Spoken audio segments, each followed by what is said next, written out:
God have mercy upon us. Iwe. Udachizochina. Wakaradza kundidewo chishosho to my interest and then what ubongotizi. And I'm trying to plan out ndosvika ndichitaura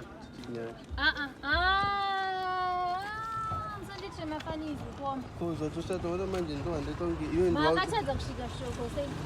iwe wakandibata apa futi nini ndakuitonge ini ndini mukadzi wendomuro tichitaurirana tichidza shoko ndotaura ndititi shoko racho ndikufanira tichi kuti unondidazve asi ndakashata ingwa ndakanaka wani meatbone unosherei slender manyama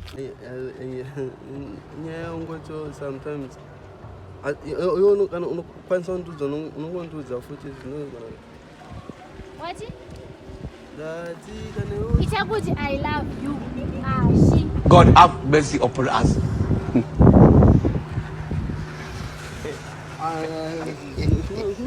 zvinongonetsa so zvichinetsa iko ingoti I love you pamoto unotora futi souti